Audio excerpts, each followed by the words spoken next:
Karen. And you're listening to Ropedrop Parkhop. Yes, you are. Welcome back. We were just talking about a podcast I listen to where she has a recorded opening and a recorded intro and outro. Right. That's how the pros say it. Right. If you're in the biz. Anyway, she has a recorded one that she does every week, so it's the same every week. And we were talking about maybe we should do that, but maybe not. I don't know. I think it's fun to stumble over our words and be real, right? It's so fun to be awkward and weird. We don't want to be canned. I don't know. Maybe someday. Someday when we're big time. That's right. When we're real big time, we'll have a fancy intro and a fancy outro. Yes. Speaking of which, we have big goals, you guys. So if you could leave us a rating and a review, that would really help us get there. So backstory, yes, I'll make it brief. It's a good story, though. There's a guy from my husband's hometown who, and it's a small hometown. What is it, like 60,000 people in Pocatello? It's not a huge city. Yeah. Anyway, there's a guy that's from there, and he started YouTubing back when YouTube was brand new. He started making daily videos of his family. And if I told you who he was, you probably would know. Some of you at least would probably know who he is.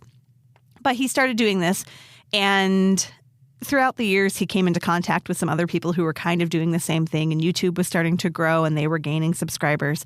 And so he and a couple of buddies started a company that was like a YouTube talent company. And I think that they just helped YouTubers find financial backing and advertising and things like that. Anyway, as the years moved on, YouTube obviously is what it is now. And they got bigger and bigger, and they all have each of these three guys, and their channels have millions and millions and millions of followers, and they have this company. Anyway, they sold the company to one of our favorite companies, Disney, for $550 million back in, I think, 2016, 2017, something like that. And so Katie and I plan on selling the podcast someday to Disney for $550 million. Yep. That's our goal. Help us get there. We have a little ways to go still. We would still podcast. They would just own our podcast. They would just own our souls. Right. Yes. Yeah. Which is, I'm totally fine with that. We would just as long as we don't have to move to Florida. Right. The Adventureland suite at the Disneyland Hotel would soon be called the Ropedrop Suite. That's right. Yes. And then down the hallways, the Parkhop Suite. Yep. Hey, that's another goal. We have suites named after us at the Disneyland Hotel. I like it. We're doing it. Big goals, guys. Yep. Big realistic goals that we have. You got to shoot for the stars, right? Yeah, so that when you fall short, you're a space cadet. I don't know. Anyways, if you leave us a review, we'll get there a lot faster. Yeah, it's really the point. So we're going to read a review this week. Good segue, right? Yes, excellent.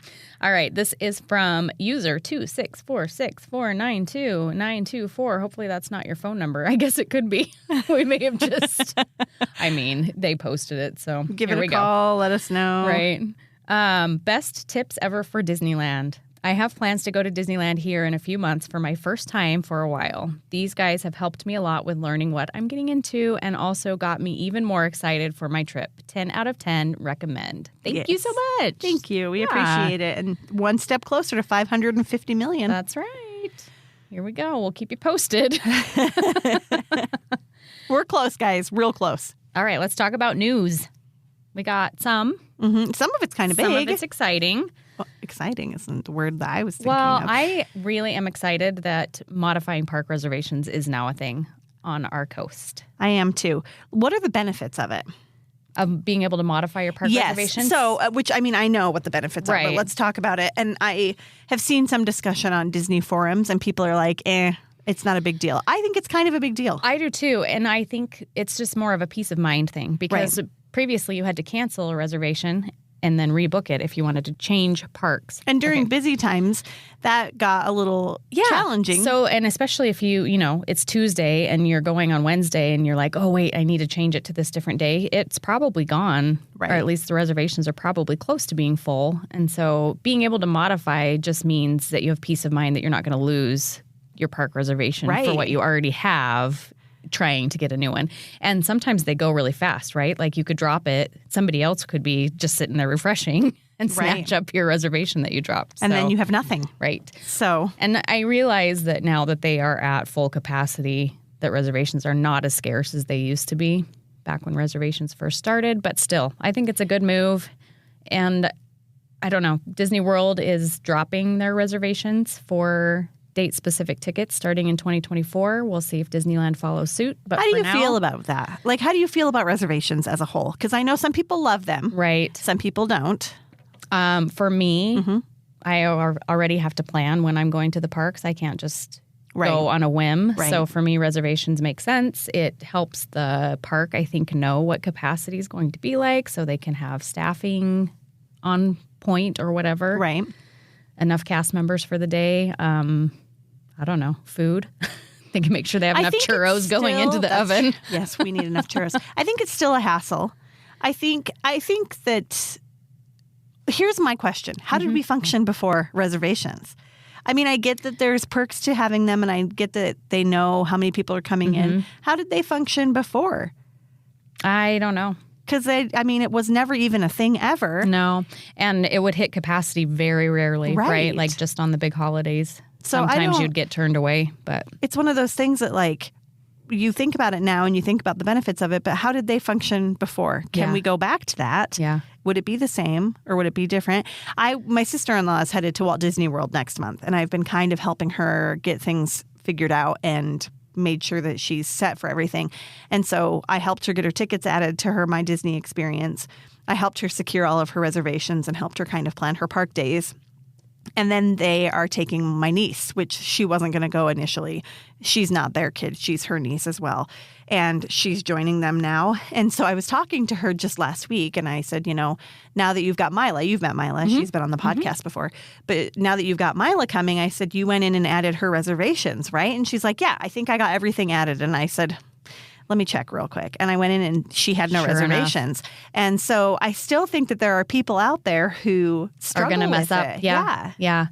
I just think that it's almost more of a benefit to Disney than it is to us, although we benefit from them benefiting, right? Because if they're more prepared. But have you felt that? That they're more prepared? Yeah. I don't know. I don't either. I think that they learned some things during the pandemic that they're going to probably be carrying over. For sure. Like a lot of businesses did, right? Like there are a lot of things that have stuck around that were helpful. I don't know. I just think, and yes, we have to plan to go down, so it's not a huge skin off our teeth. But beforehand, it was nice to just go and not have to know what park you wanted to go to. Right. Wake up in the morning. What do I feel like riding? Let's go to Disneyland, And I don't know. They're fine. Right. And they seem to be getting a little more lax with Magic Key holders, reservations-wise, right? Like they don't have to have a reservation after a certain time. Yeah, and I don't remember what that is now. Maybe? But I don't remember either. There is a certain theme park nanny that I follow, and she has had a hard time syncing up her reservations sometimes to her clients. So she goes to, be the nanny in the park for them, and sometimes she has to just wait. They have to wait until 11 for her to be able to come nanny because she can't get a reservation at the park they're starting at. So I don't know. I don't know either. I don't know what the solution is. I don't run the company, so. I know. I'm curious. I always think about things like this, and I'm curious behind the scenes. And I'm curious, too, how much a scarcity mentality plays into it. Sure. Knowing that you have to have reservations, is that increasing? Maybe that's part of the reason they keep it in, because attendance is up. Yeah. Because people feel that scarcity. They need to make the reservation. I don't know. Maybe. And we'll see how it goes when Disney World starts not having reservations anymore in 2024. Yeah. Maybe that'll be a good thing. Sorry, I didn't mean to spend so much time on that. I'm just kind of, it's just a thought. I mean, it's a curious thing to me. Well, and it's a big deal, reservations.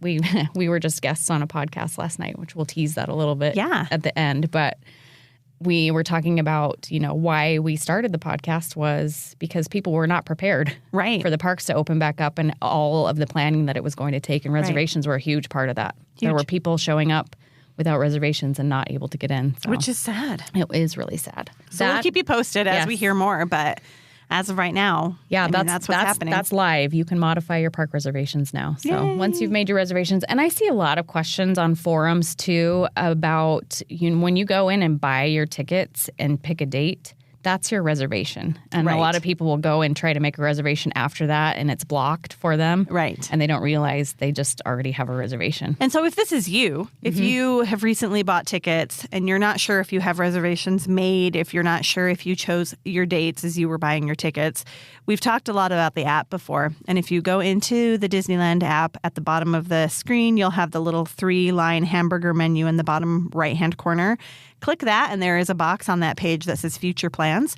And you're able to go in there and see any reservations. So dining reservations you may have made, like dessert party, parade packages, anything like that. And you're also able to see your park reservations there to double check and verify that you're good to go. Yep. Even your like Savi's Workshop lightsaber reservations will show up there and all that. All right. Disneyland Forward. Is moving forward. It goes. They recently pitched to local business leaders, so Orange County business leaders, and basically what's the president of Disneyland? Ken Potrock. Potrock. Ken said to these local business leaders, basically, if our ship rises, so does yours. And so we would love for you to get on board with, any penny that is spent on improving Disneyland is helpful for the area. Correct. Was his pitch. And I think that locals know that. I don't think that's a hard sell. Right. I think that most of the people in Southern California know that Disneyland is a big drive for their business and their tourism. Yep. So we'll keep you posted on Disneyland Forward. It's a multi-decade project, so it's not going to be finished anytime soon. Along the same lines of their town halls that they've been having at city parks, right? Yep. We should go. We should go to one of those and just listen in. I would love to. Yes. They're little, it looks like an art in the park kind of a thing where they have things on easels and you walk around. And, anyway, I want to do that. That would be fun. We should see if we can find a schedule and plan a trip. We're trying to figure out some trip time. It's getting closer. We'll see.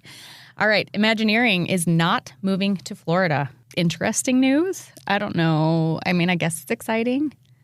There are some people that are saying they want to stay in Florida that have already been moved there. Have you seen that news? Well, and that doesn't surprise me just because cost of living is the cost of living, blowing. But also you've moved your entire life across the country. Right. And I'm sure these people have children and, families that they've uprooted and rerouted.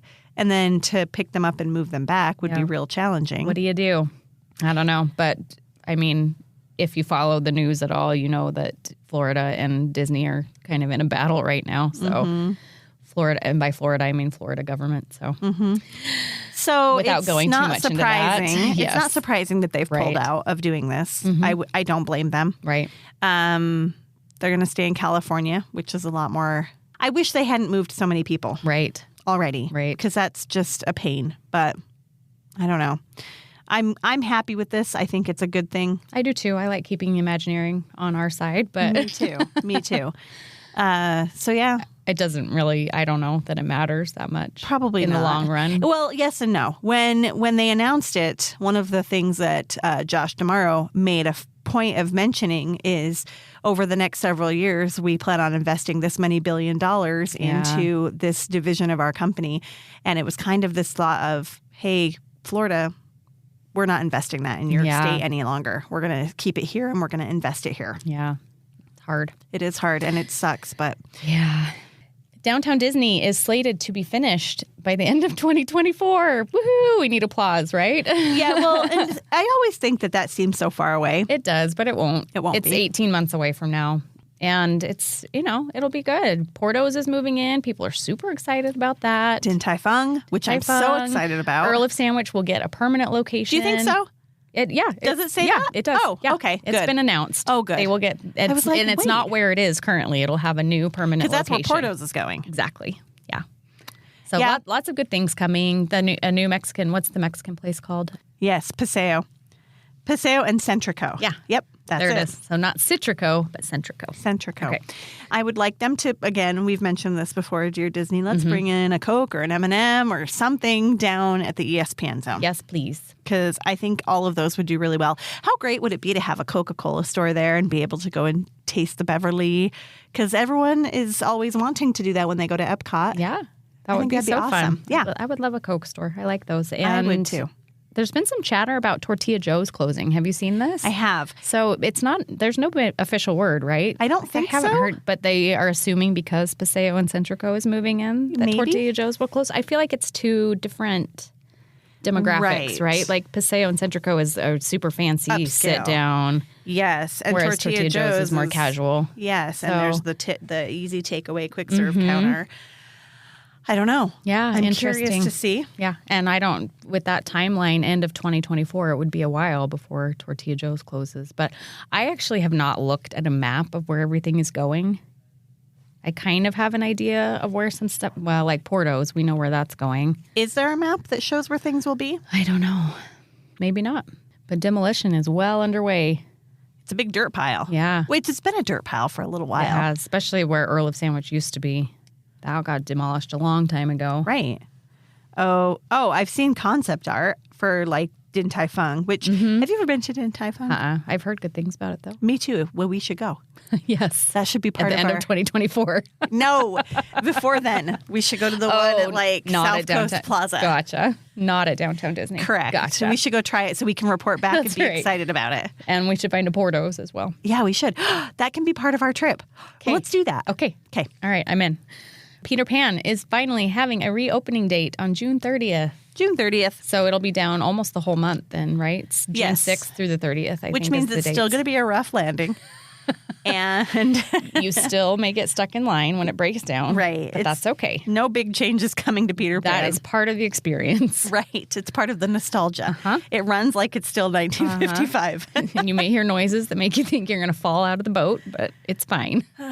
Or like the braking when you go down the hill. Anyone who knows. But it's so cute. It is really cute. Super classic. And as soon as Peter Pan goes down on July 5th, so following the 4th of July weekend, Dumbo is closing. And it's just apparently, no, not July 3rd, not July 5th, July 3rd, Monday. That's right. But it's just for the day? 2 days, right? Because it opens the 5th? It opens the 4th. Oh, okay. So, no, it just is showing closed one day. So just one Dumbo needs his trunk repainted. I guess. Is what I'm guessing. Or I'm curious to see if they change that. Like if there's a mistake in it. Because it only goes out to the 4th right now. Oh, yeah. So I'm curious to see if it adds on at some point. But as of right now, it's just the 3rd. And we are on Treehouse Watch still. Still no opening date for the Treehouse. It's getting closer and closer and closer more to being scrim done. comes down every day, but... And it's so still cute. No opening day. Yep, very cute. Yes. All right, they've announced a Steamboat Willie splash pad will be going in at the villas at the new DVC Tower for the Disneyland Hotel. It looks really cute. Just for guests? Okay, so according to the Disney Parks blog, it says beginning on September 28th, so that's coming right up. Weekend. Yeah. Guests staying at this exciting new Disney Vacation Club property will have the opportunity to bask in the California sun in the brand new Palette Pool area, an inviting oasis designed for relaxation and play. So it sounds like just for people staying at that tower. I don't know how they will block it off. I'm guessing there will be gates in place, but it's really cute. It's black and white, so it's very Steamboat Willie with colorful things around it. It is really cute, and that'll be good for the little babies, too, because isn't black and white like their thing? Sure. When they're little babies crawling Do you have around. like a child development degree? Yes. Don't you know? I didn't. I learned a new thing about you today. But anyways, it's cute. That'll be fun. Yes, I'm not staying there. I know. I would like to know from our listeners who has reservations to stay at these villas when they open. Because we want to hear about it. And are you purchasing DVC? I know of at least some people that are listening probably that are. But yeah, tell us all the things. Yeah, we want to hear. Phantasmic. Closed until September. Well, yeah, at least until Labor Day, it says. At least until Labor Day. And they're going to be reimagining it. Which, that sounds kind of cool. Yeah. I'm curious to see what that means. But hard to have it closed over the summer. Right. And they have a B team. I don't understand why they're not just throwing up the B team. Right. But blow up that dragon. Yeah. Let her fly. Or even don't even have the dragon. Well, I guess you have to, right? That's a big part of the show. But like, I don't know. Have they restarted the fire effects at World of Color yet? I do not think so. Because they did. A Festival of Fantasy Dragon is breathing fire again at Disney World. She is? Mm-hmm. Okay. Maybe. So I was curious. Because that element of World of Color is one of my favorites. Right. I hate that they had to take that out. Right. Because it's kind of chilly with the mist and then all of a sudden you get warm for a second. Yes. Well, I just think it adds to the effect of it. It's really cool. I don't know. I don't know either, but It makes me a little bit sad for Fantasmic. I'm excited to see what they do with it for sure. But for people that have trips planned this summer and wanted to see Fantasmic, that's hard. Disney is not automatically canceling dining reservations if you have a Fantasmic package booked. You have the option to go in and cancel it yourself, or you can keep it and order off the regular menu. If you have a Blue Bayou Fantasmic package booked, you can still keep your dining time, but you would just go there and order off the regular menu. So it would just be a Blue Bayou reservation, exactly. Basically. Yeah. Which I guess is nice. Yeah, I think it just converts over to regular reservation. For people who are excited. In fact, I've seen some people who were like, we wanted to go to Blue Bayou. We added this on to have it. And now what? So that's actually really good. Yeah, I think like so that. too. Because initially there were reports that they were just going to automatically cancel everybody's Fantasmic packages. But the official word is not canceling them. Cool. You can go. You can absolutely cancel it if you want to. And is that specifically for like Blue Bayou and River Belle, or does that include Hungry Bear? Well, you don't need a reservation for Hungry Bear, so I'm assuming you do reserve your dining package. I know, but I'm saying like if you just were going to order off the regular menu, you wouldn't need a reservation. So I wonder if they will automatically cancel those. I don't know. We'll have to look. Look into that. All right, and then the big news out of Florida. Oh, this one. Who didn't see this coming? Raise your hand if you didn't see this coming, because I feel like this was obvious from the get-go. Yeah. So Galactic Star Cruiser will be making its final voyage on September 28th. And as of right now, new bookings are paused. So it's still not full over the summer, but new bookings are paused until May 26th while they move guests that are booked after September 30th to forward. Yes, to closer dates. So starting on May 26th, it's going to be a madhouse, I think. I think a lot of people are going to... People that were thinking, I want to do this in the next couple years or whatever are going to try to book. So if you are interested in that, you're listening to this podcast on Friday, go do it now or contact your travel planner to do it for you. To wait on hold for 8 hours or however long it's going to take to get through on Friday. It's such a niche experience that, applies to a very distinct group of people at such a premium cost. Yeah. Yep. I'm taking a picture of you because you look like Princess Leia with your ears.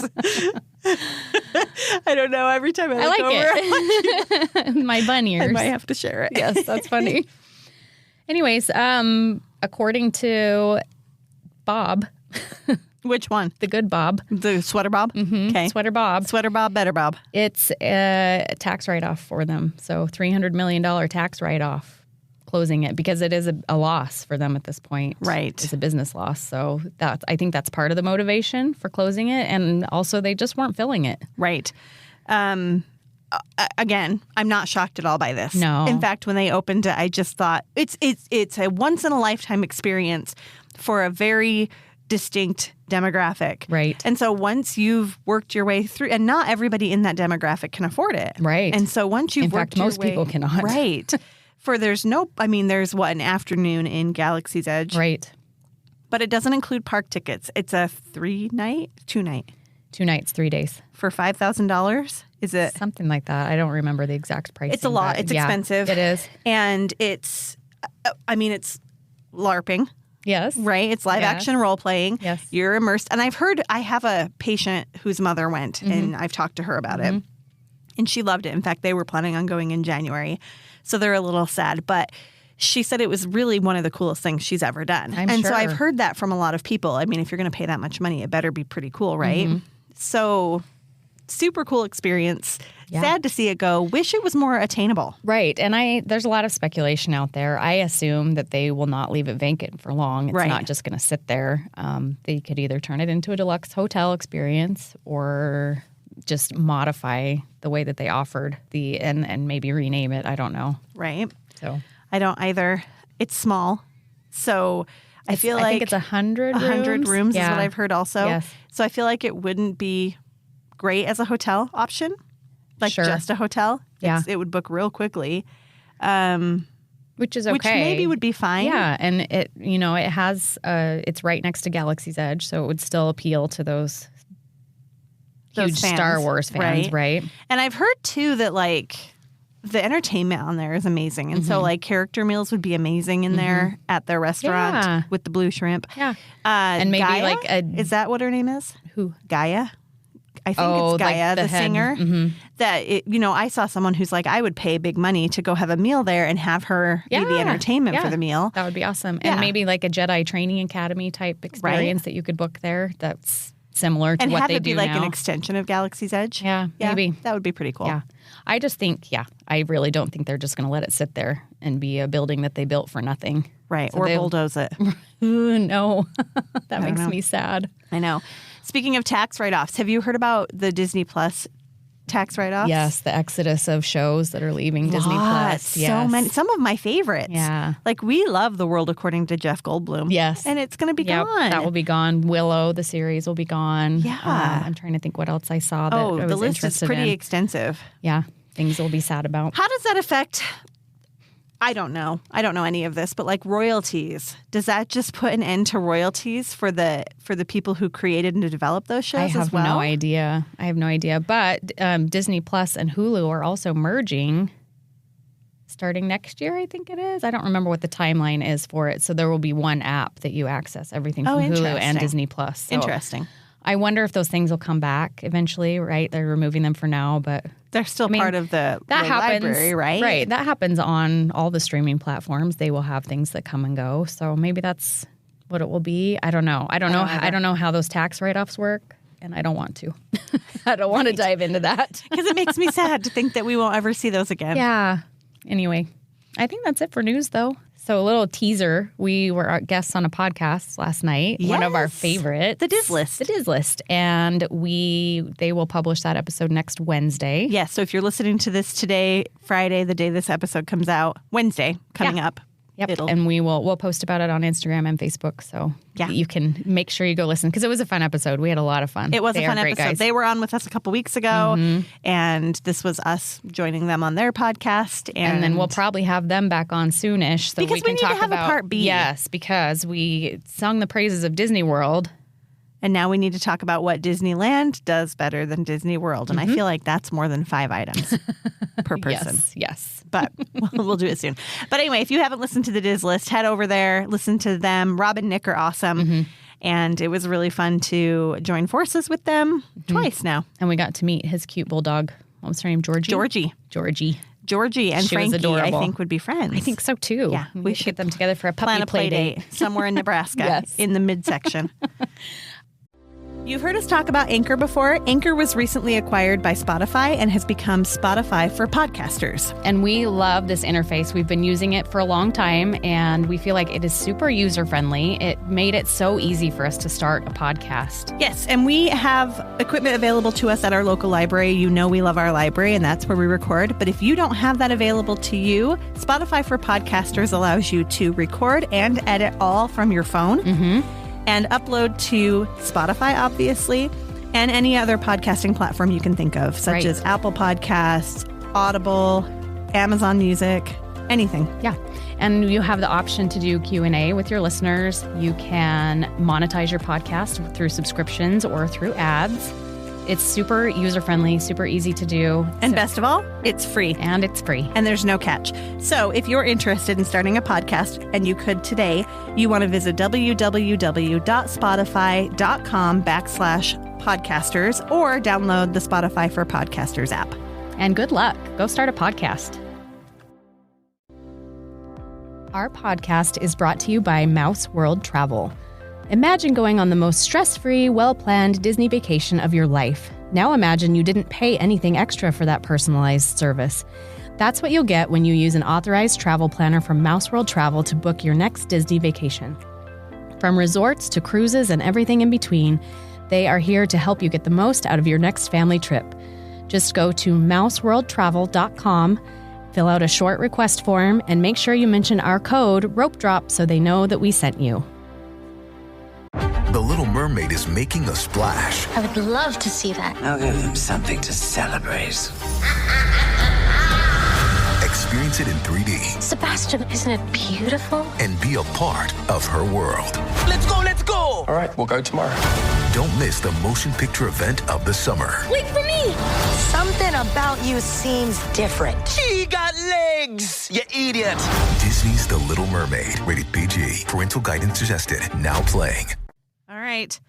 We're starting our top 10s. Top 10, top 10. Top 10, top 10. And thank you for all of your suggestions, too. We'll definitely be using some of them. We're going to throw down on some of those. Yeah. Today, top 10 reason to go to Disneyland without kids. Woohoo! I can think of 100 reasons to go. No, just kidding. I love my children. It actually took me a minute to get to 10. Did it? Yeah. It did for me, too. Yeah. We were kind of scrambling this morning. They're all good ones. Yeah. Okay. All right. And mine are in no particular order. Mine either. Okay. And we'll probably have some crossover, too. We did not compare lists before we started, so. That's right. We do it Dizlist style. Dizlist style. Okay. We're prepping you for next Wednesday's guest episode. Yes. With the Diz list. And let's talk about this really quick before we dive into it. I see a lot of people, again, on forums, and when I read through things that are like, oh, I'm thinking about going with my kids, but the mom guilt, and I feel it. You'll feel it for a minute, and then you won't anymore. And it actually makes you like super excited for when you get to take them back. Like you're experiencing things and you're like, oh, like I really wish so-and-so was here with me to do this. And then you can plan to do that on your next trip. Right. And that is one of the things that we'll talk about, at least on my list. But yeah, it's I miss my kids when I'm there without them. Sure. And it's not mom guilt exactly. No. But it's just such a different experience. Right. And I think for us, well, I had done a couple of kid-free trips before we started our podcast, but for us, our trips are more like work trips. We just take a lot of pictures and videos. And we definitely enjoy ourselves while we're there. It's not drudgery by any means, but it's a little bit different than just a fun kid-free trip, right? I took one kid-free trip before we started this, and I'll touch on that in just a minute when we're talking about our list. But they're just different. They're just different. So my point in saying this, if you're considering going without your children and you feel weird because it's Disneyland and it's a kid place, put that aside and do it because it's worth it. It's totally fun. Yeah. Lots of people do it. Lots of people do it, and we'll talk about why. Okay. You want to go first? And this list isn't for people that don't have kids, right? Like, this is for people that have kids. Yeah, that's probably true. Yeah. And the people who don't have kids, if you're listening, are probably going to be like, heh. Right. Like, that's just what life is like for me. Yes. The childless millennials. The lucky. I love my kids, but man, I can see the beauty in not having children sometimes. Asher says to me the other day, I was saying something about how hard it is to be a parent when something comes up, and he's like, why did you even have kids? Oh, and I said, it's the age-old question, right? I love my kids. He's like, all you ever do is complain about us. And I said, I do not, but I can see how life is easier if you don't have 3 little people you have to take care of. Yes. We sort of teased this last week when we said we were going to do this top 10 this week. I actually asked Jack, thinking that he'd be mad about it, and he helped me with a couple of them. So thanks, Jack. Yeah. My kids were like, you don't take kids or you don't take trips without your kids. All right. Here's my number one. Again, these are in no particular order, but my first one is you don't have to deal with as much whining. I have that on here too. Although sometimes, Katie, I feel like we get a little whiny. We can by the end. We're like, by the end of the day. I just need to sit. Yes. Can we go to the Grand Californian and take a nap? But we're usually on the same whiny wavelength. Right. We get whiny at the same time. So right. And kids tend to be whiny about different things, right? Buy me this. Yes. And we, as adults, hopefully aren't having full-blown meltdowns in the park. Tantrums. I've seen some. There have been some, yes. Not with us. But you and I know. Right. So it's nice to not have to deal with that anymore. We are capable of being adults. Yes. Although our kids are older, so they're not throwing tantrums anymore either, but I don't know. I'm trying to think. I don't know. I'm capable of still throwing a tantrum. So, sure. But maybe not in public. Not as much whining. Yeah, I like that too. And, I think that kind of translates into some of the other things on my list. So I'm going to say, too, segueing into the next thing is I don't have to ride rides if I don't want to. Yes. And we spend a lot of time when we go, just the two of us, bench sitting, holding down the benches, and people watching. Yes, that's on my list. People watching and doing whatever you want are 2 things on my list. And, it's a different experience when you're not running from ride to ride. With kids, that's kind of the focus, right? Yeah. And that's fun, too. Totally. But it can be exhausting. And so it's kind of nice to just have a relaxing day at Disney, too. Grab yourself, for me, this was a controversial thing on our Facebook page this week. Oh, yeah. Somebody tried the Raspberry Rose Mickey Macaron. That's the one. And I've been practicing. Good job. So that you can order it really quickly. Yes. Somebody tried it and they didn't love it. And then there were some comments underneath where it was kind of a back and forth of the lovers and the non-lovers. But for me, grab a pretzel, a cream cheese pretzel, and a raspberry Coke and just go sit at the hub and watch people and not have someone sitting next to me saying, Mom, let's go ride Space Mountain. Right. Yep. And you can watch the horse be belligerent and not want to do its job pulling the cart. I think so. I think we did in our trip report. Did we share the video? I'm not sure. I took some video. Yeah. I might have to share that. I don't remember his name now, but that poor little horse was not wanting to do his job that day. He was over it. And it was like 8:30 in the morning. Is his name Otis? Maybe. He was done. Yes.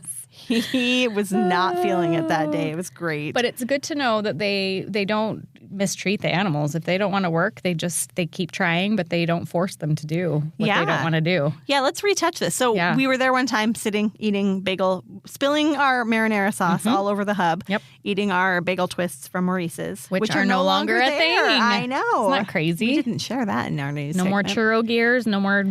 Oh, that's really sad. Makes me sad. So we were sitting and enjoying, and the horse-drawn carriage horse-drawn trolley was right in front of us, and they were going to be headed back down Main Street, and we'll call him Otis. Otis wasn't wanting to do it at all. And they would ring the bell, which we learned a little bit. That's obviously their training module. But they would ring the bell, and she'd tell him to go, and he was like, no. And... Sweet little Otis. It was like 5 minutes of her trying to get him to start moving. And there are people on this trolley. It's not like it's just going back to go in the storage shed. I was shocked how many people, nobody got off. Yeah. Everyone was real patient and just hung. They did not want to walk down Main Street. They wanted to ride the trolley down Main Street. And they sat there, and she kept trying to get him to go, and she was clicking, and she was telling him, Otis, go, whatever his name is, and ringing her bell, and he was kind of just... Yeah. He'd tap his front paws side to side a little bit, and then he'd stop. And then and there was no movement. He was just not. And so finally he started going, and then he was put away for the day or for a little while because... Yeah, I'm sure he got to take a break. We saw another horse come out. But these are the moments that you can catch when you're not rushing from ride to ride. I would never have caught that with 3 kids. Yes. We wouldn't have been sitting there doing that. So exactly. Yeah. All right. No dealing with rider swap, which a lot of people enjoy rider swap because you get to ride more than once on a ride. I always thought it was a huge hassle, trying to decide who was going to go twice. And I think it's nice to be able to do single rider lines and no rider swap. I think that I never used rider swap. I don't know if I have... I don't know that I have any experience using it. I think that when we went with our friends... in 2021, they used it on Indiana Jones because they had one little guy who wasn't big enough. But as our family was all big enough, so we were able to do everything. Yeah, it's been a while since I've had kids that were too short to ride anything. And I think back when my kids were small enough, we just didn't ride the rides that they couldn't ride. We just did what they wanted to do. And that was kind of our focus, I guess. I don't know. I don't know that we've ever done, or we just have split up and done whatever. Right, and half and half. Dustin's usually pretty okay with, I don't need to ride it. I'll just go do something else, and I'll take whoever wants to go on whatever. I have single rider lines on there, too. Once your kid is 7 or older, you can utilize single rider lines, and obviously if it's an adults-only trip. And they've brought back the Space Mountain single rider line, which is great. So what are they? Space Mountain, Splash Mountain for another week. Yep. Sad. I know. Matterhorn. Radiator Springs Racers, which is my favorite one. Yes. Smugglers Run. Smugglers Run. Rider. Web Slingers. Goofy Sky School. And Credicoaster. I have heard Disney Planner Babe, Ashley, just went down last week, and I don't know. I've never heard this until she said this, and I'm kind of curious. We should deep dive a little bit more, but she said that occasionally they'll offer one at Soarin'. And I've never heard that. I've seen them before where they are yelling up the ramp looking for a single rider. I think I did see that they actually have an actual single rider line at Soarin'. And I wonder if they're just testing it out for a little while and not making any official announcements. I feel like it would be pretty easy for them to do. Send them down the center, you know, with the fast pass people and just say, I'm a single rider, and send them down the other side. Right. So they can pull from that line when they need singles instead of pulling from the middle of the other line. Or walking up the ramp and yelling and looking for somebody, which is what it always looks like when I'm there. All right. What else do you have on your list? I have the flexibility of sleeping in or rope dropping. Oh, yes. So we have kind of a mix in our family. We have Asher, who wants to go, go, go. And actually, all of my kids are this way now. But in the beginning, he doesn't want to stop at all. He wants to get up, he wants to go, and he wants to go until he drops. And that's my Jack. Yes. Yep. But then I have a teenager also who probably would be like, just another hour. She's not that way now. But, in the past, or me even, where you want to sleep in or you're tired, and not having the kids there to dictate when you leave is amazing.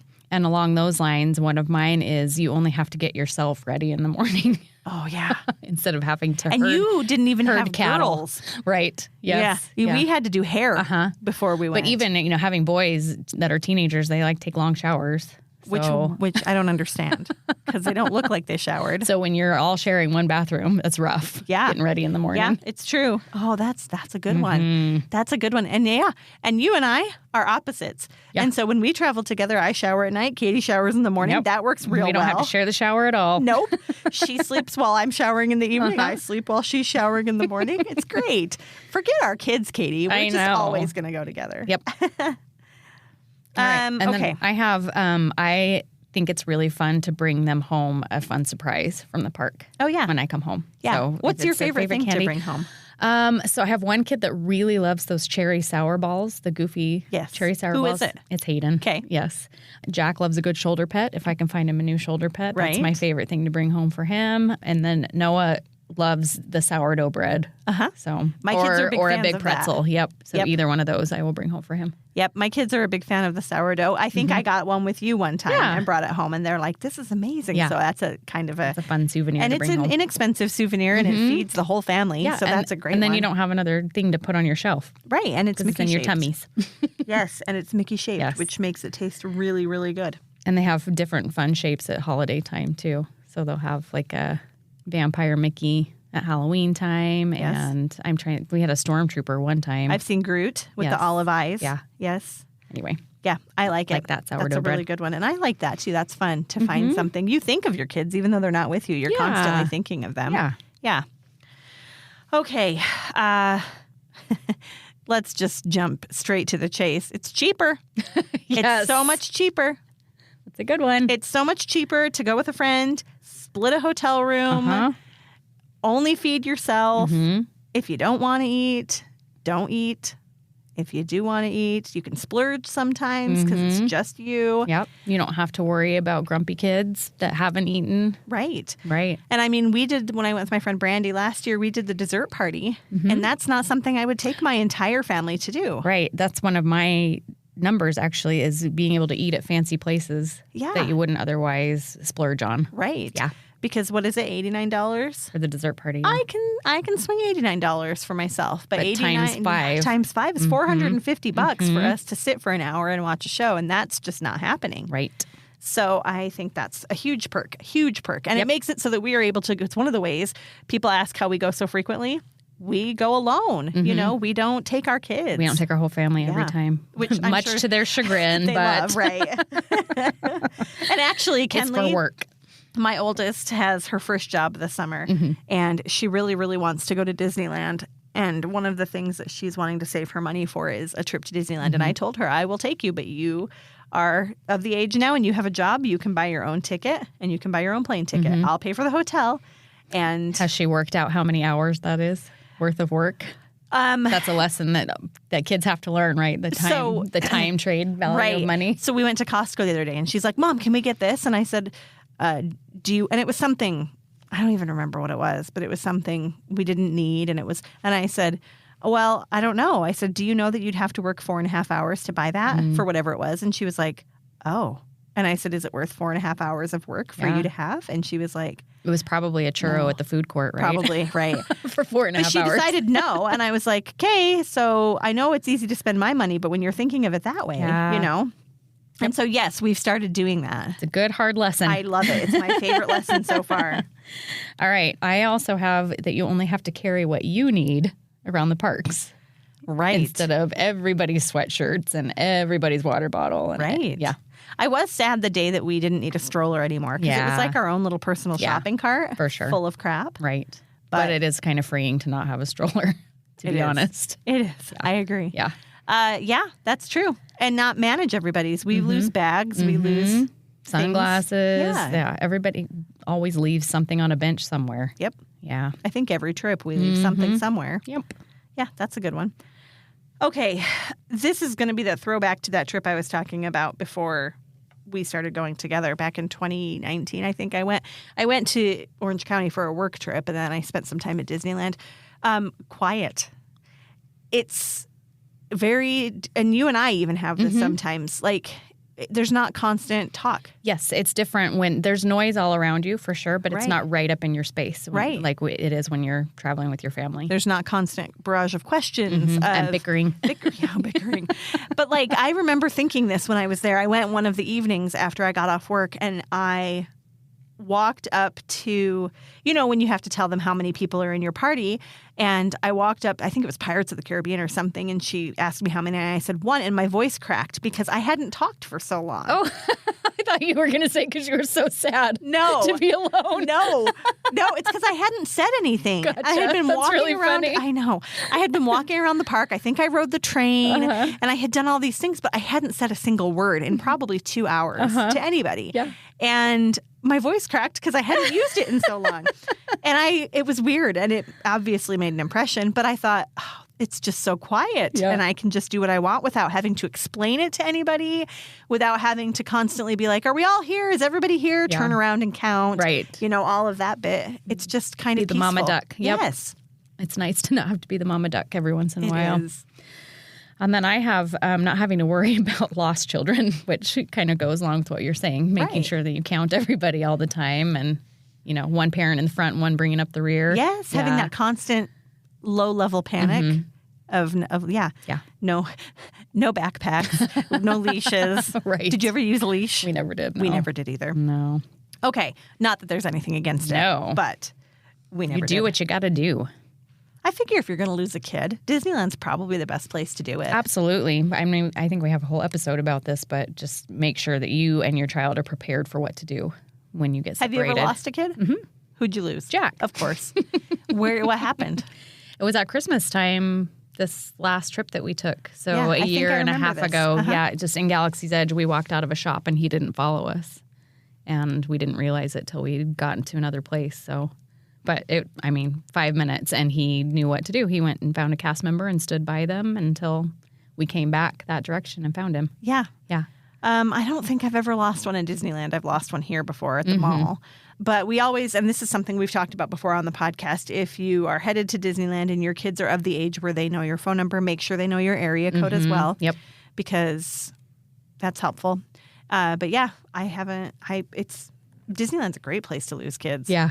But you just have to be prepared for make sure your kid is prepared for what the procedure is. And if it's a little kid, lose them and then go ride Space Mountain really quick before you find them. Yeah, and then be like, oh, I've been looking all over for you.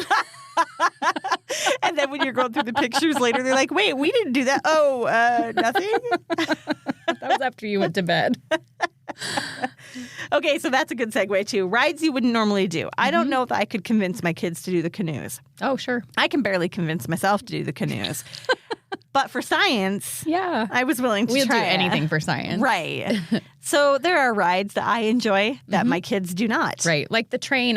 My kids enjoy the train for sure, but they wouldn't want to ride it around 4 times like I would. Right. With our beignets and our mint julep just perched. I know. And so, yes, there's some that, I would hear opinions about. It's a small world. I think that my kids could skip it. I have to ride it every trip. Yeah. So, I like being able to do the ones that we wouldn't normally do.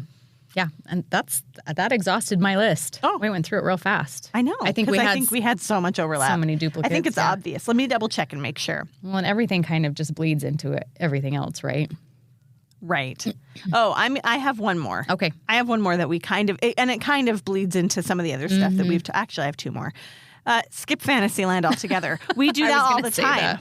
We skip Fantasyland all the time. We walk through it because it's really cute. Right. But we don't do anything there. But if you have littler kids, they usually want to do Fantasyland. So if you go as an adult, you can skip Fantasyland. You don't. And it's lovely. You don't have to pretend to love Peter Pan. Right. You don't have to pretend to love Dumbo. Right. You don't have to stand in line for characters either. unless you want to. That's true. That's a good one, too. And then I have on here, which we kind of touched a little earlier on it with eating, but trying new foods. Mm-hmm. And so, we tend to do the same thing as a family because we have our favorites. We tend to do the same thing because we know what everybody likes. Right. But I like being able to see things, and even if it doesn't look great, I'll try it. Yeah. So.